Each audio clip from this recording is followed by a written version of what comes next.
4 நாட்கள்ல முடிக்கிற போற 60 நாட்கள் மேல போனா அந்த நாடு என்ன ஆகும்? 61 நாட்கள் கழிந்த பிறகும் அவன் ஒரு செட்டில்மெண்ட்டுக்கு வர தயாராக இல்லை.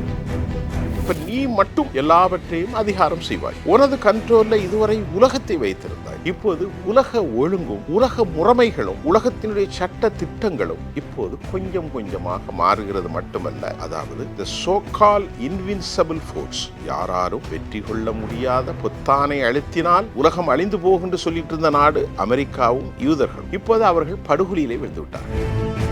அமெரிக்கா வெறுப்பு அரசியலை மேற்கொள்கிறது. 13க்கு மேற்பட்ட பெரும் தலைவர்களை இழந்த ஒரு ஈரான் இனி சும்மா விட மாட்டாங்க. அதில் தான் நேற்று புட்டின் ஒரு கருத்து சொன்னார்.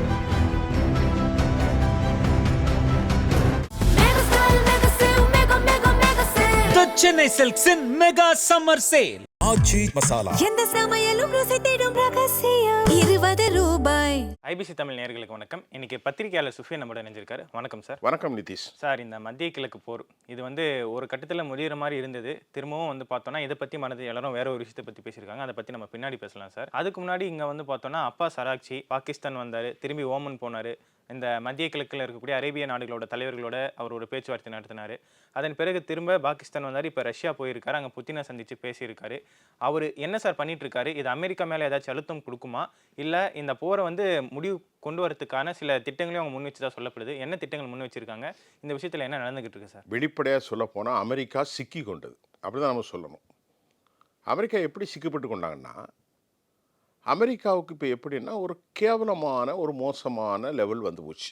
உலக அளவில் அமெரிக்காவுக்கு அழுத்தம், அதாவது பொருளாதார அழுத்தம், உள்நாட்டு சந்தையில் மக்களுடைய அழுத்தம், தேர்தலை எதிர்கொள்ளக்கூடிய நேரம், ஈரானை மல்லு கட்டி நிற்பது சாத்தியம் அல்லது. எவ்வளோ காலம் மல்லு கட்டுவீங்க? எல்லாமே ஒரு வரையறை தானே. எல்லாமே ஒரு குறிப்பிட்ட நாட்களுக்கு அப்புறம் அது இப்படித்தாயிரும். அப்போ ஈரானை மல்லு கட்டி நிற்பதற்கு அல்லது ஈரானோடு தொடர்ந்து போர் செய்கிறதுக்கு அவங்கள்ட்ட ஆயுதம் இல்லை.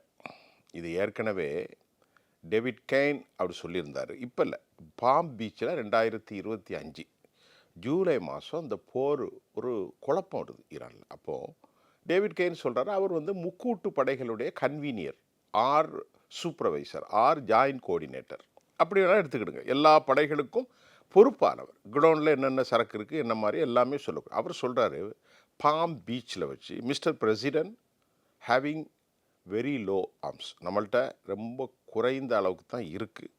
இம்பாசிபிள் டு என்டர் பேட்டில், ஒரு வாரத்துக்கு மட்டும்தான் நம்மள்கிட்ட போகும் அப்படின்னு ஒரு செய்தி அவர் சொல்கிறார். இது கடந்த 2025 ஜூலை. இந்த செய்தியை வாஷிங்டன் போஸ்ட் போட்டாங்க. உடனே இவர் பெரிய ப்ராப்ளம் பண்ணி, அவர் அப்படி சொல்லலை, அவர் எப்படி அடித்து நாசம் செய்கிறது அப்படின்னு தான் டேவிட் கெய்ன் சொல்லியிருந்தார்.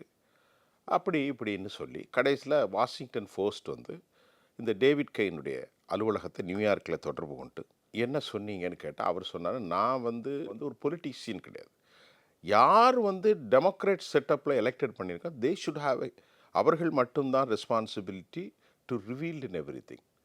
எதையும் ரிவீல் பண்ணணும், வெளியே சொல்லணும் அவங்க தான், நாங்கள் சொல்ல முடியாது அப்படின்ட்டு அவர் மலுப்பலான பதில் அளிச்சிட்டார். இதை ஏன் சொல்கிறோம்னா, அன்றைக்கே ஆயுதங்கள் இல்லை அப்படிங்கிற ஒரு லெவலில் தெரிஞ்சது. சரி, அதை மீறி இன்றைக்கி நம்ம உட்காரும்போது 60 நாளுக்கு மேலே போயிட்டு 4 நாட்களில் முடிக்கிற போகிற 60 நாட்கள் மேலே போனால் அந்த நாடு என்ன ஆகும்? அமெரிக்கா அது அவர்களுடைய நிலை இல்லை, எங்கிருந்தோ வரணும்.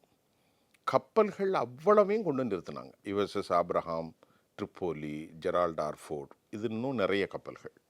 எஃப் சீரீஸுடைய ஃப்ளைட்டு ஃபுல்லாக கொண்டு நிறுத்துகிறாங்க. பங்கர் பஸ்டரை கொண்டு நிறுத்துகிறாங்க. ரெடார் சிஸ்டத்தை கொண்டு நிறுத்தினாங்க. இது மட்டும் இல்லை சார், அமெரிக்கா இவ்வளவையும் கொண்டு நிறுத்தி அமெரிக்காவுடைய 13 தளங்களில் இருந்து அடித்தாங்க. சுற்றி அமெரிக்க தளங்கள் தானே.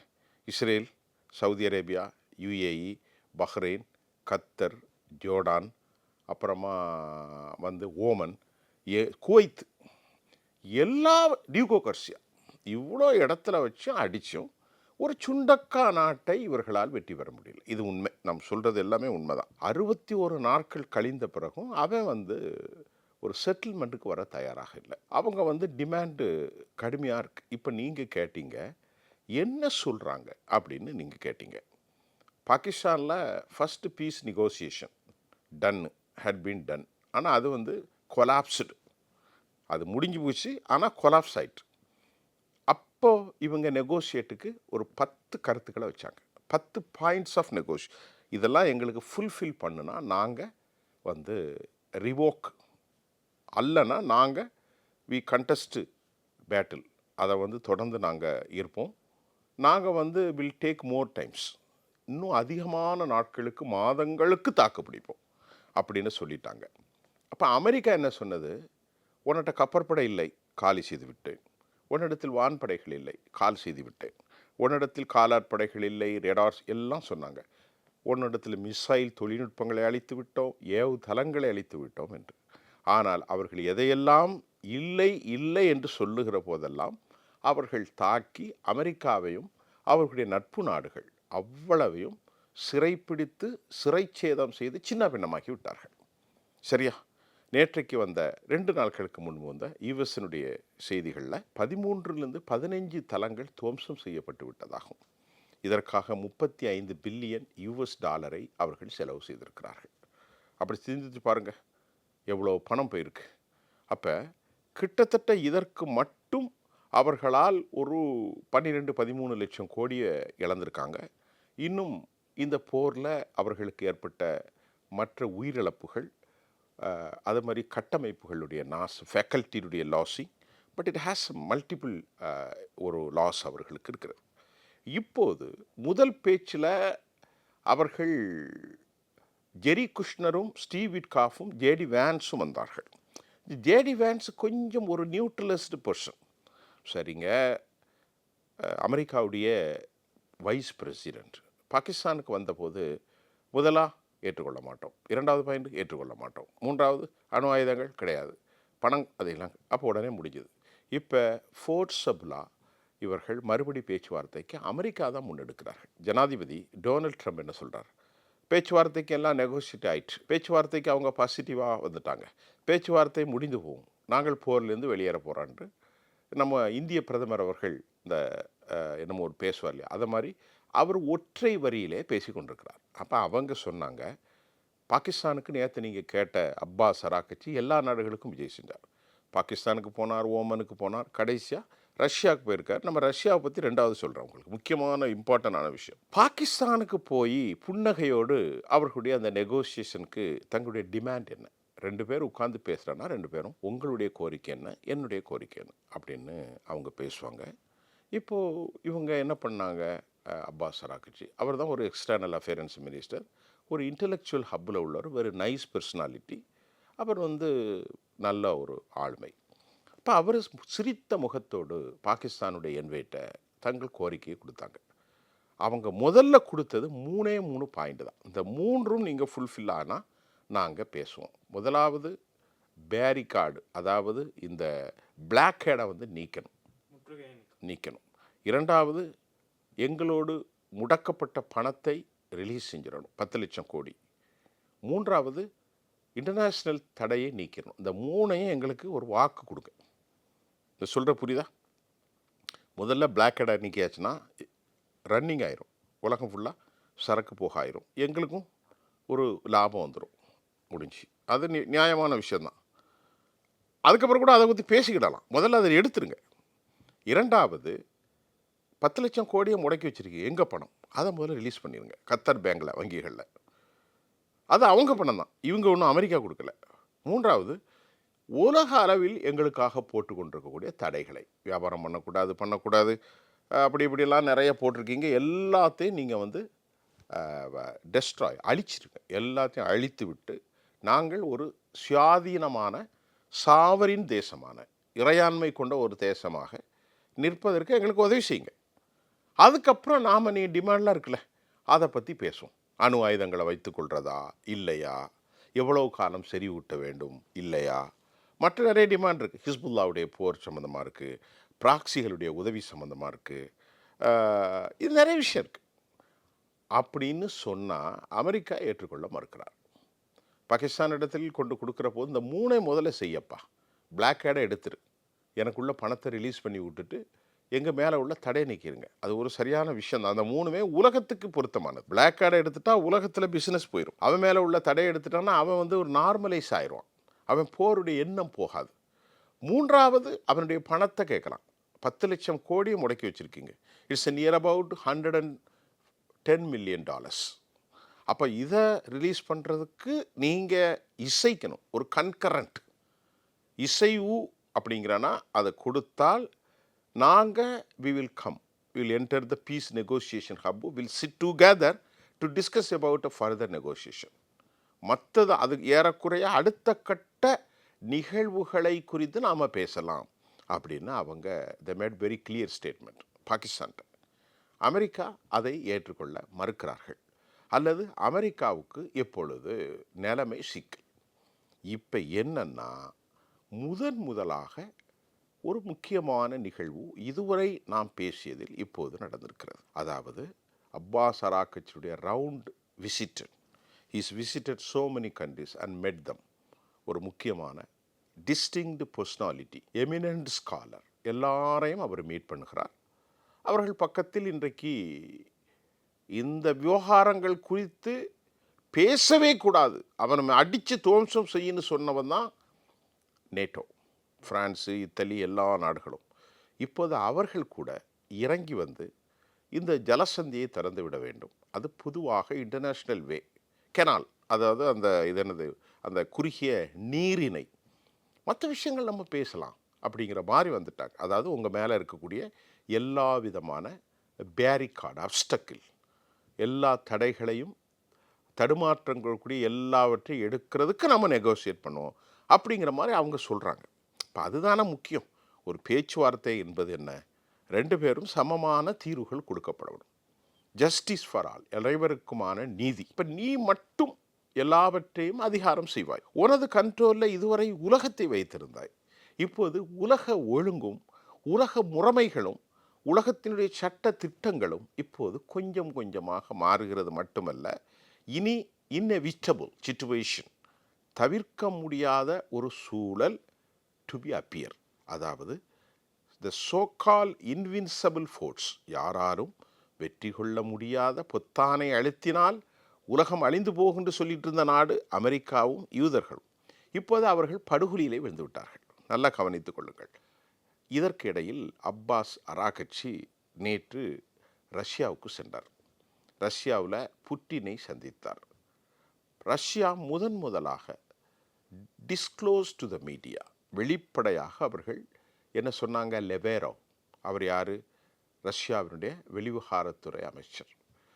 அமெரிக்காவுக்கு கடும் கண்டனத்தை தெரிவித்து கொண்ட ரஷ்யா, அமெரிக்கா மத்திய தரைக்கடலை தாண்டி உலகம் முழுவதும் எண்ணெய் வளத்தை கைப்பற்றி அதன் மூலம் உலகத்தை தனது கண்ட்ரோலில் கொண்டு வர்றதுக்கு அவன் முயற்சி செய்கிறார்கள், இது கண்டனத்துக்குரியது என்ற கருத்தை முதலாக யார் சொல்லிட்டா?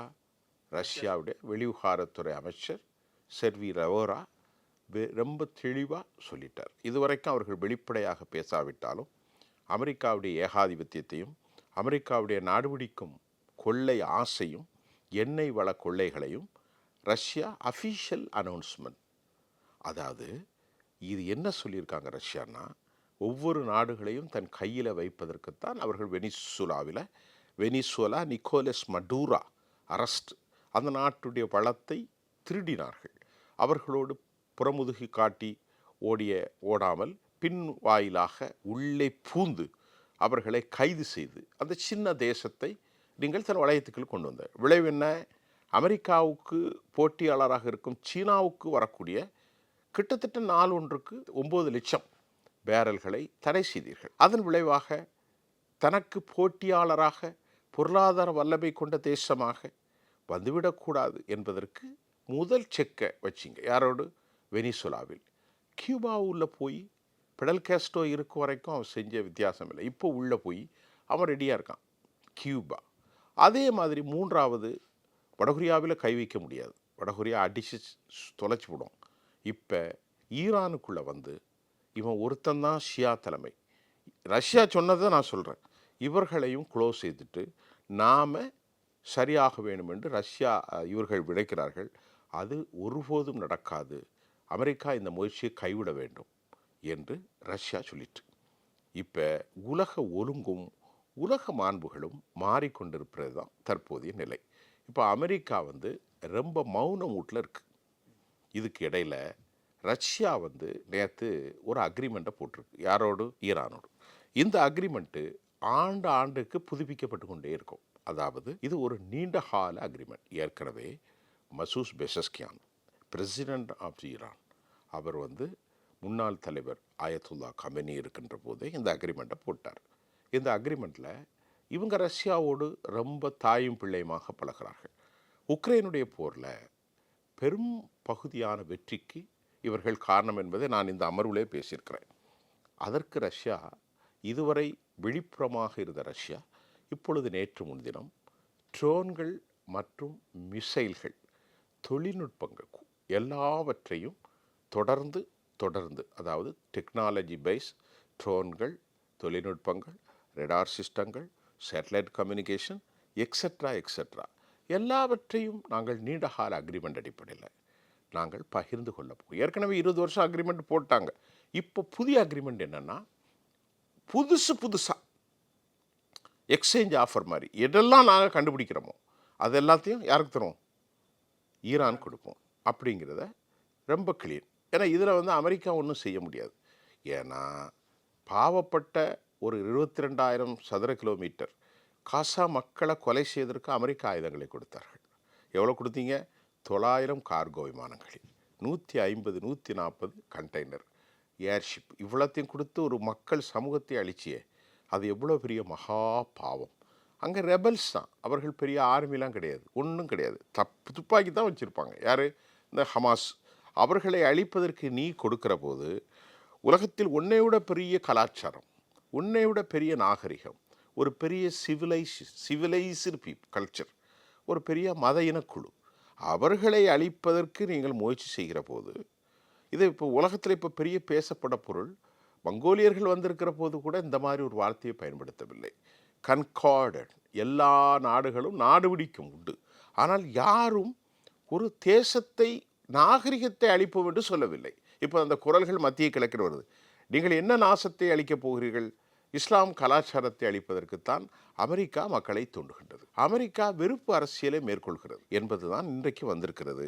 ஒரு நாகரிகத்தை அழைப்பேன் என்றால் அவருடைய பண்பாடு, அவருடைய கலாச்சாரம், அவருடைய வணங்கும் முறைகள், அவருடைய மத பிராக்டிஸ் எல்லாவற்றையும் அழிச்சு போடுவேன் அப்படின்னு தான் நீங்கள் சொன்னீங்க. இப்போ ரஷ்யா என்ன சொல்லிட்டு எல்லாம் நாங்கள் கொடுக்க போகிறோம். எங்கள் நாட்டில் இருக்கக்கூடிய ட்ரோன்கள், எங்கள் நாட்டில் இருக்கக்கூடிய க்ரூஸ் மிசைல், பலிஸ்டிக் மிசைல் தொழில்நுட்பம், ஏவுகணைகள், air defence system, electronics warfare system included everywhere. நமக்கு தெரிஞ்சது கொஞ்சம், தெரியாதது பலம்.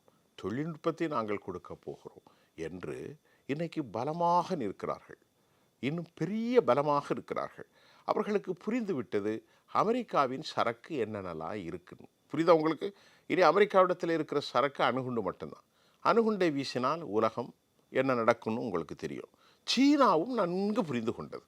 இதுதான் தற்போதைய நிலையாக இருக்கிறது. ஓகே சார், இப்போ அமெரிக்கா வந்து இந்த ஸ்டேட் ஆஃப் ஹோமோஸை முற்றுகையிட்டு வச்சுருக்காங்க. இந்த பக்கம் ரஷ்யா இப்போ உள்ளே வராங்க. அப்படிங்கிற சமயத்தில் இதுக்கப்புறம் மேலும் அமெரிக்காவோட கை வந்து பலமாகிறதுக்கான எந்த ஒரு சாத்தியக்கூறுகளும் இல்லை. இந்த போர் இப்படியே இழுபறியாக போயிட்டு அதை முடிக்கிறதுக்கான ஒரு திட்டத்தில் ட்ரம்ப் இருக்காரா அப்படிங்கிற ஒரு கேள்வி இந்த இடத்துல வந்து அது எழுப்புதில்லை சார். அமெரிக்கா என்ன நினைக்கிறதுன்னா, இந்த ஸ்ட்ரைட் ஆஃப் ஹெர்மூஸில் திறந்து விட்டா, இப்போ அமெரிக்காவுடைய மார்க்கோ ரூபியோ நேற்று ஒரு ஸ்டேட்மெண்ட்டை கொடுத்துருக்காரு. அல் ஜசீராவில் நேற்று மாலை 7:14 அவங்க பப்ளிஷ் பண்ணுறாங்க. மார்க்கோ ரூபியோ என்ன சொல்கிறது? அவர் வந்து ஒரு கடும் போக்குவாதி, வெளிவிவகாரத்துறை அமைச்சர். அவர் என்ன சொல்கிறாருன்னா, உலகத்தினுடைய கட்ட பஞ்சாயத்து பண்ணுற மாதிரி பொது நீரினையை நீ வந்து எல்லோருக்கும் திறந்து விடாமல் அங்கே கலெக்ட் பண்ணுறதை நாங்கள் ஏற்றுக்கொள்ள மாட்டோம். யார் சொல்கிறா? மார்க்கோ ரூபியோ, அமெரிக்காவினுடைய வெளிவிவகாரத்துறை அமைச்சர்.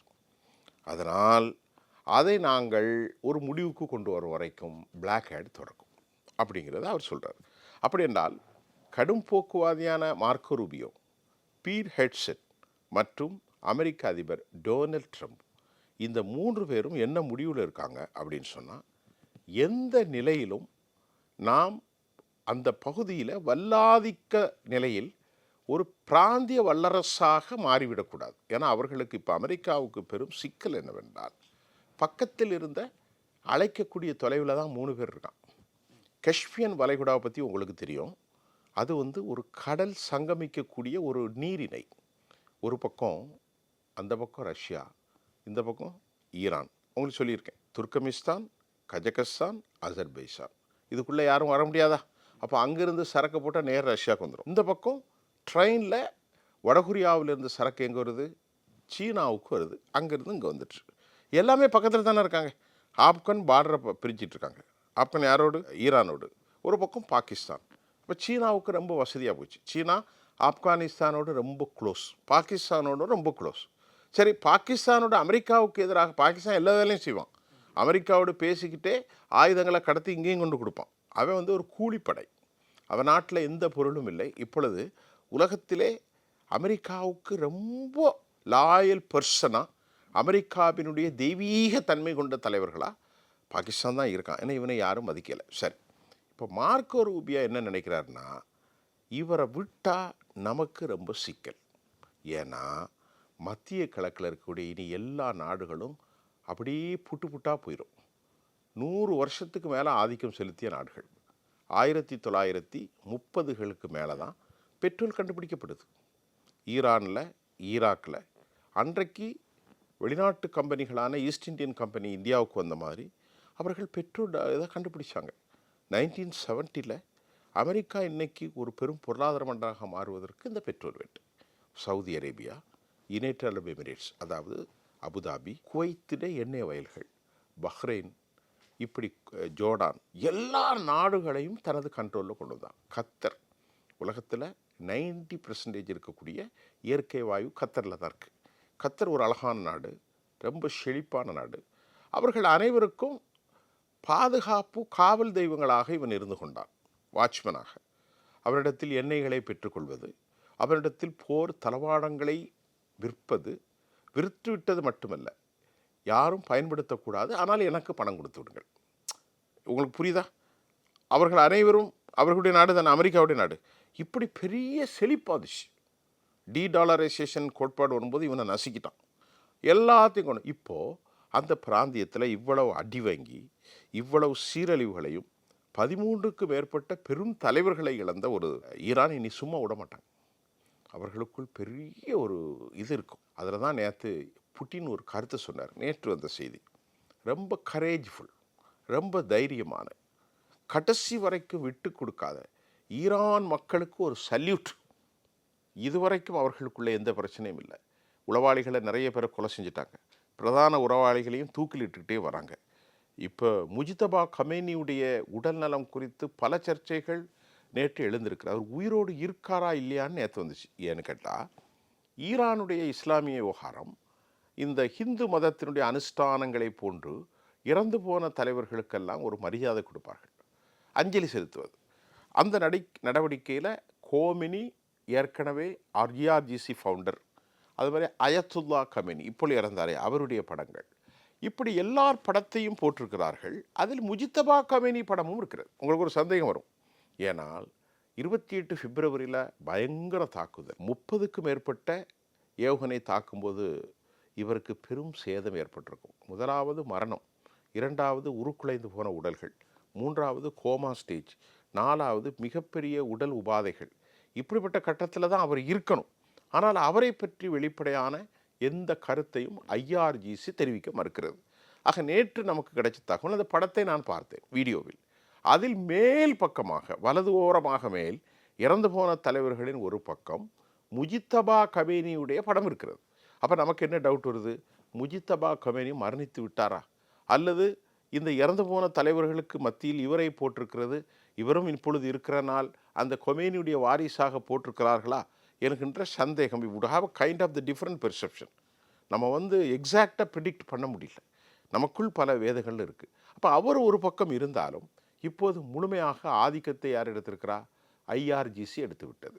அங்குள்ள அரசியல் களம் மௌனமாக்கப்பட்டு IRGCயினுடைய கடும் போக்குவாதம், தீவிர சித்தாந்த கோட்பாடு, பஸ்ஸி படைகளும் IRGC படைகளும், அங்கு இருக்கக்கூடிய கன்வென்ஷனல் ஃபோர்ஸ் பழமைவாத குழுக்களும், இவர்கள் அனைவருமே சோகால்டு கடும் போக்குவாதிகள் தான். இவர்கள் எல்லோரும் இணைந்து அமெரிக்காவுக்கு எதிராக மரணமே வாழ்க்கை அப்படிங்கிற ஒரு கோட்பாட்டில் வந்துட்டாங்க.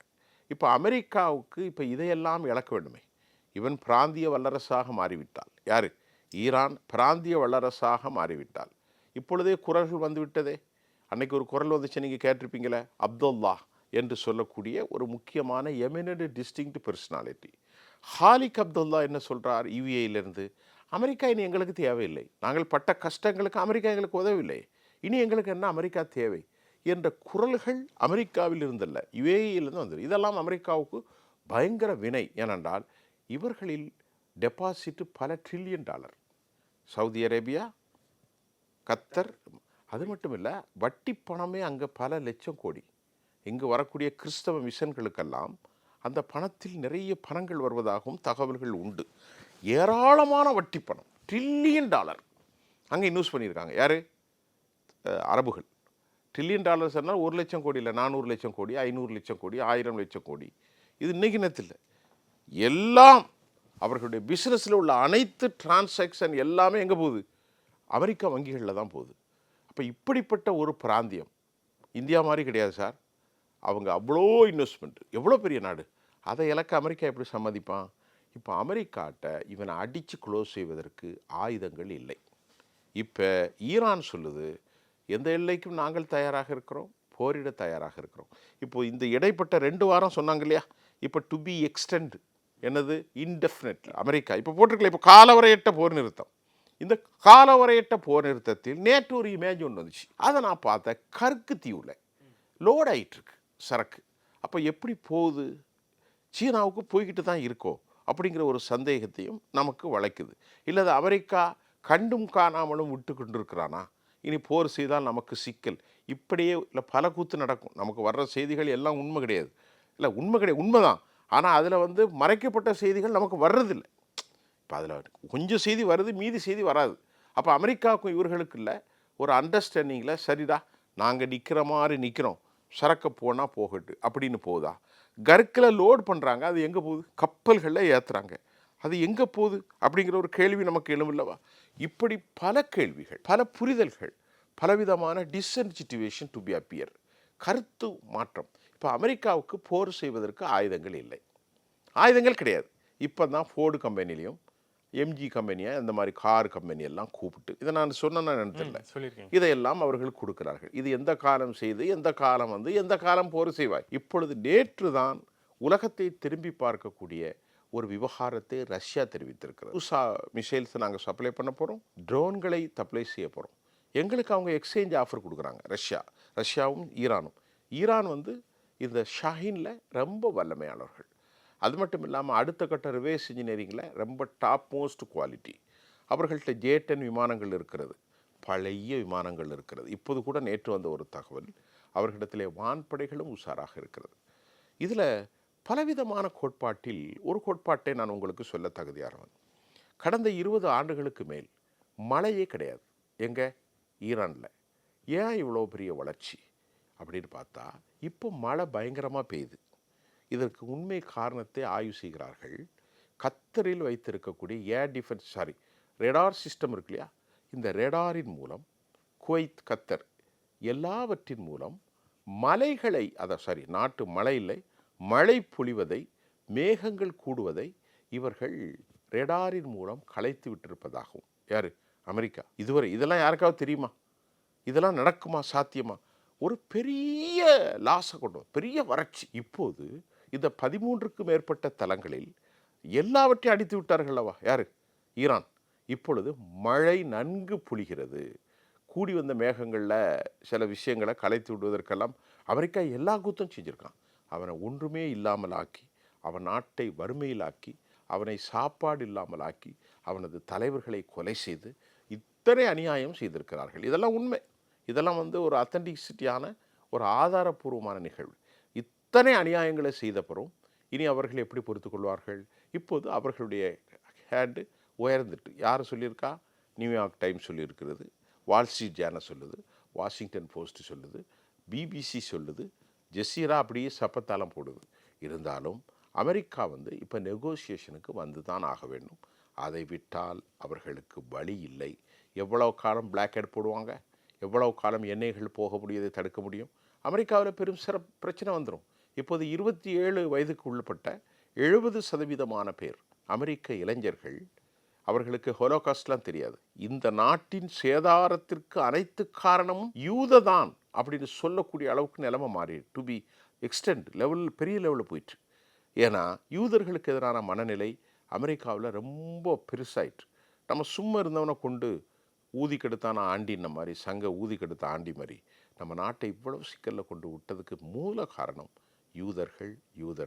அப்போ யூதர்களுக்கு எதிரான ஒரு ஹெட்ரேட் வந்துடுச்சு. அதனால் அவங்க ஈரான் என்ன சொல்கிறாங்க, நாங்கள் பீஸ் நெகோசியேஷனுக்கு தயாராக இருக்கோம், நாம் ரெடியாக இருக்கோம், உங்களோடு நாங்கள் பிஸ்னஸ் பண்ணுறதுக்கு. யாரோடு? அமெரிக்காவோடு பிஸ்னஸ் பண்ணுறதுக்கு. அப்போ இவங்க என்ன செய்யணும், ஒரு குறிப்பிட்ட அக்ரிமெண்ட்டுக்கு வரணும். அப்போ அடுத்து இப்போ 2 டிமாண்ட் இப்போ என்ன சொல்கிறாங்க, இப்போ நேற்று காலை, இப்போ இன்றைக்கு காலை வந்த செய்தி, இப்போ அடுத்த சிட்டிங்கில் நாங்கள் மட்டும் உட்கார மாட்டோம். யார் சொல்கிறா? ஈரான். இதுக்கு முன்னாடி பல கண்டிஷன், நாளாக பிரச்சனை தான் கூடுது. யூரோவில் அமெரிக்கா டாலரு டாலரைசேஷன் தான். எங்கள் ஹெர்மூஸில் இனி சரக்கு போகிறது எல்லாமே எதில் போகணும்? யுவானில் போகணும். அதை நம்ம ஏற்கனவே பேசிட்டோம். இது சீனாவுக்கு அவர்கள் கொடுக்குற ஒரு கண்ணியம். எங்கள் நாட்டுக்குள்ளே இனி சரக்கு வந்தால் சீனா பணத்தில் தான் நாங்கள் பிஸ்னஸ் பண்ணுவோம், இல்லை இந்திய பணத்தில் நம்ம பண்ணலாம் போண்டோம் அப்படின்னு. அதே போன்று இப்போ இன்று காலை நேற்று நள்ளிரவுக்கு பின்பு ஒரு கண்டிஷனை போட்டாங்க. அதாவது யார் போட்ட பிறகு, இவர் நம்ம மசூத், இவர் அப்பாஸ் அராக்சி போய் மீட் பண்ண பிறகு ஒரு கண்டிஷன்.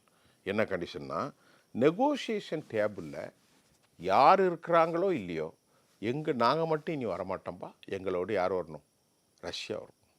எப்படி? சீனா வரும். சீனா பற்றி சொல்ல, சீனா கொஞ்சம் பின்னாடி தான் இருப்பாங்க. எங்களோடு ரஷ்யா வரும். எங்கள் நாட்டில் இருக்கக்கூடிய கேபினெட்டில் இருக்கக்கூடியவர்கள் வருவார்கள். எக்ஸ்டர்னல் அஃபேர்ஸ் மினிஸ்ட்ரி வருவார். அதை நாங்கள் யாரையும் கொண்டு வருவோம். ஆனால் எங்களோட யார் இருக்கணும்?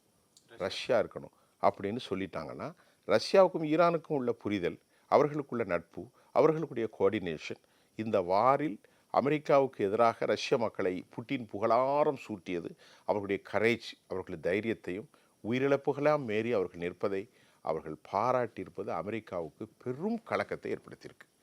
இதுதான் இன்னைக்குள்ள நிலைமை. ஓகே சார், இந்த மத்திய கிழக்கு வார் பற்றி பல விஷயங்கள் பற்றி நம்ம விவாதிச்சிருக்கோம். நன்றி sir. The Chennai Silks in Mega Summer Sale. எந்த சமையலும் ருசி தேடும் ரகசியம் 20 ரூபாய்.